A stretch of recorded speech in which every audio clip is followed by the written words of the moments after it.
This is my 4-foot Red Sea Reefer Peninsula 500 and it's been my main tank more or less since I started this YouTube channel. And last week I finally decided to shut it down after 6 long years. So today I'll tell you why I'm doing so and what my future plans are, including details of my upgrade. Now, when I set this tank up in the summer of 2018, I wanted it to be the culmination of what I'd learned over the previous 4 years. The 2 tanks I'd had before had taught me how to keep corals successfully, and I'd more or less got my head around the basics of SPS corals in my second tank, which got me into the obsessive world of acropora. So I wanted to take that knowledge and apply it to an acropora dominated tank, which is what this became. Now overall this tank has been a real success for me and I've absolutely loved watching it grow. But it has certainly caused me my fair share of problems, from SPS corals dying for no apparent reason, to outbreaks of pests like Aiptasia, dinoflagellates and cyanobacteria, all the way through to compatibility issues with both fish and corals that led to some of my livestock thriving while some of it struggled. However, what I found was that the longer I had the tank, the more unhappy I was with it. I ended up with certain corals like large Montipora colonies completely taking over, and with other parts of the tank that looked too similar because I'd chosen coral colours that all kind of blended into one. Now over the years I tried to fix that by re-aquascaping the tank a few times and moving on coral colonies I wasn't happy with, and that absolutely did improve the way the tank looked to my eye. But the trade-off was that the tank ended up looking lopsided.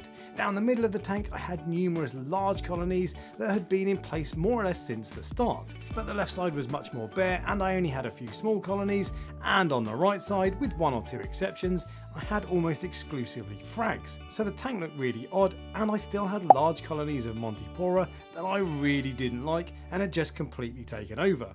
Now there's every chance you're watching these clips and wondering what the hell I'm going on about, but when you look at a tank every day you tend to zone out the good stuff and only focus on the things you're not happy with. And that's actually something I'm going to try to change next time, because when it comes to reef tanks there is no such thing as perfection. But ultimately there is one main reason I decided to shut this tank down.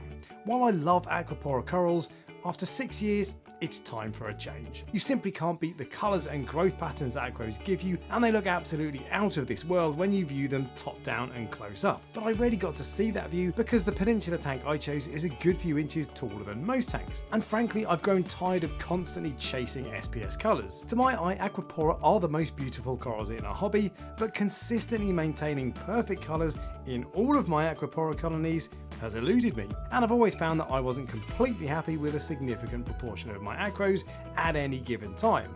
And turning that round is like steering a tanker, which meant I only started to notice a difference when I looked back at old photos and videos of the tank, at which point I'd spot something else I wasn't quite happy with. So because of that, over the last year I've slowly fallen out of love with this tank, and that's also coincided with my 40-gallon LPS tank coming of age. And over the last 6 months in particular, I found that I much prefer spending time looking at this tank than my SPS tank. I've still had problems with LPS corals of course, but I find them much easier to fix, which contributes to this tank feeling more relaxing to me, and I just love the movement of LPS corals, in particular gonioporas, which have become my favourite corals. However, as much as I love this little tank, I couldn't go from a 4-foot tank to a 2-foot tank, so I will of course be upgrading my main tank. Now I won't tell you exactly what tank I've gone for just yet, but it will be 6 feet long and a few inches lower than my Peninsula 500. And crucially, it will of course be LPS dominated. Now my plan is for the new tank to be a truly epic showpiece tank, and I will of course document the journey here on the channel, including the highs and lows, so make sure you like and subscribe to follow the progress. Now I will make one more video on this tank showing the things I've learned over the last 6 years, so if there's any questions you want me to answer, put them in the comments down below and I'll answer the most popular questions. And of course if you enjoyed this video, give it a thumbs up and subscribe for next time, and until then, happy reefing.